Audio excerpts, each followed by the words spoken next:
I think in every video from now on, I'm just gonna have this in the corner. Something about this engagement just didn't feel right. Brooke Schofield, freshly engaged and glowing online, was supposed to be living her fairy tale, but behind the perfectly filtered photos and heart emojis, something darker was brewing. Because almost instantly, the internet began digging, and what they found about her fiancé, the man she claimed changed her life, made people question everything. What? Ashley fell off the dock. I understand what it is like to see someone do some shit that's funny as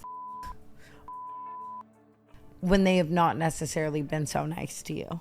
Whispers turned into accusations. Old posts resurfaced, and one name kept popping up in the middle of the chaos: Tana Mongeau. That's right. Tana Mongeau exposes Brooke Schofield's fiancé, and what really happened behind closed doors is even messier than anyone expected. Because while Brooke was defending her relationship, Tana stayed mostly quiet until she didn't. And when she finally spoke, the internet listened. Not because it was shady, not because it was dramatic, but because what she revealed might just explain why their friendship really fell apart and why Brooke's engagement is turning into a full-blown public disaster. Video.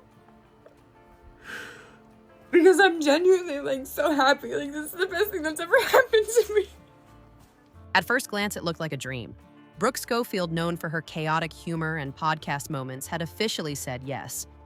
The Instagram announcement came complete with soft lighting, romantic captions, and a diamond ring that practically screamed, "I won." But the internet?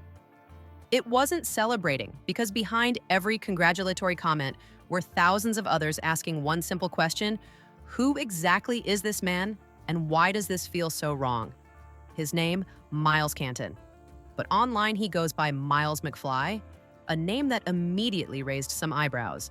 It was a digital trail of photos, comments, and confessions that painted a very different picture of Miles. And suddenly, the fairy tale started to feel more like a warning, because this wasn't the first time Miles had gone viral, and it definitely wasn't for something Brooke would want trending again. But the internet wasn't done digging. A name kept surfacing: Isabella. At first, it seemed like a random tag, a model, a fan, maybe just a friend. But then came the screenshots, Ask.fm posts, old Instagram comments. But when combined with the tone of the messages, the flirty captions, and the public comments that had gone unnoticed for years, it didn't take long for this story to explode on TikTok. Suddenly, Brooke's followers weren't talking about her engagement. They were asking why she was marrying a man accused of predatory behavior. And Brooke, she tried to shut it down fast.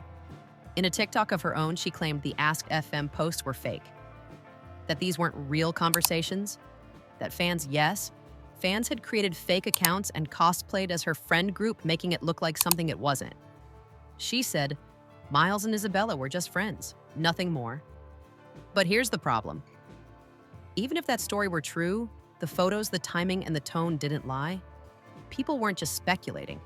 They were reacting to evidence, and Brooke's denial felt more like damage control than clarity. For a while, things went quiet. Brooke and Miles stayed together. The comments slowed down. People moved on until the engagement post reopened the floodgates. When Brooke's engagement post brought old accusations back into the spotlight, the internet buzzed. But when Ashlyn spoke up, it erupted. She wasn't just leaving shady comments, she made a full TikTok calling Brooke out directly. Calm, clear, and brutal. She accused Brooke of rushing into marriage with a man who had been accused of predatory behavior and blamed it on her untreated BPD. Ashlyn brought up clips of Brooke saying she'd never fall for manipulation again, that she'd learned her lesson. But Ashlyn didn't buy it. To her, this wasn't healing, it was repeating old patterns.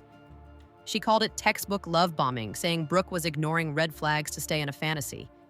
And she didn't hold back. She said, "Brooke, you're already racist, don't do this." It was harsh, unfiltered. And it went viral fast. Instead of staying quiet, Brooke fired back in the comments. She later deleted them, but the screenshots lived on. She wrote, "I've gone through horrible things in past relationships.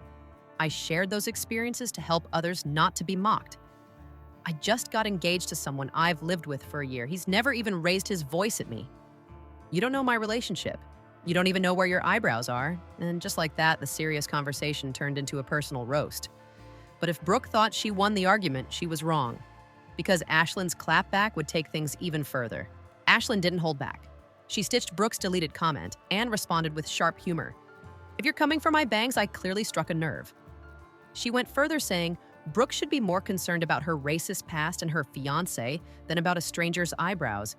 And then she delivered the blow, "We're watching your viral downfall happen in real time. Please log off."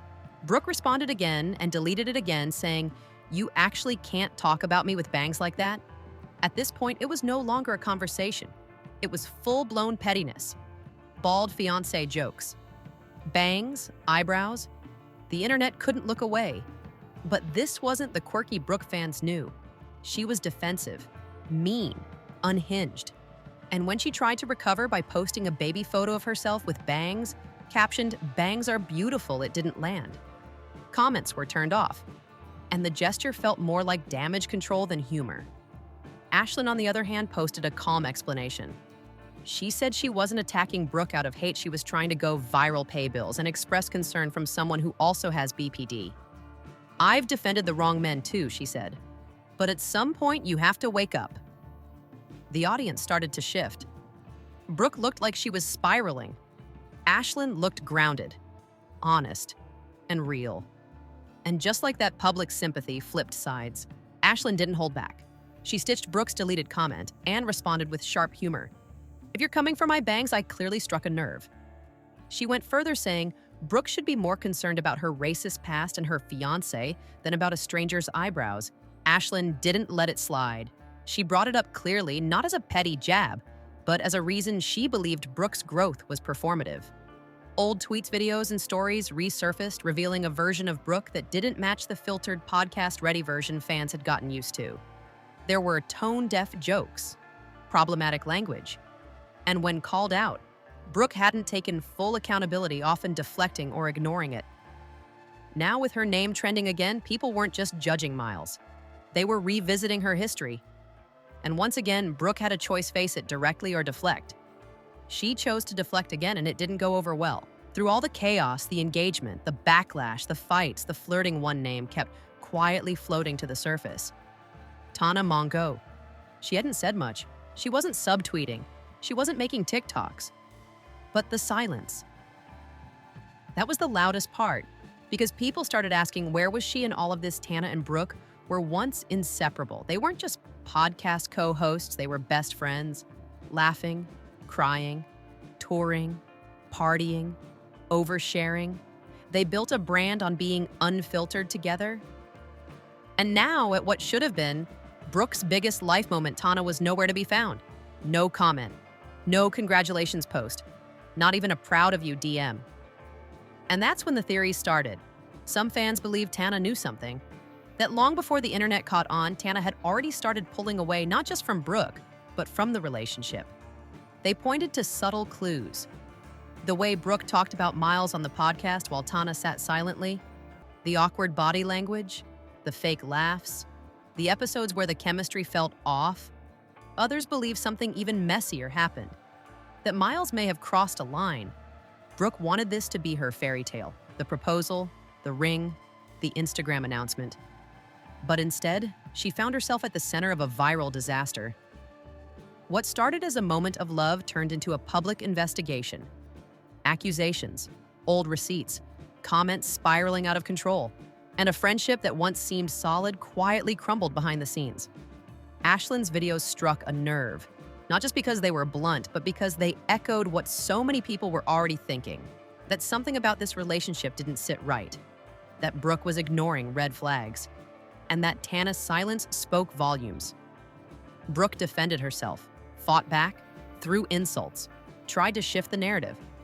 But each move only made things worse. And when the dust settled, what was left wasn't a celebration. It was discomfort, doubt, and a feeling that this story isn't over.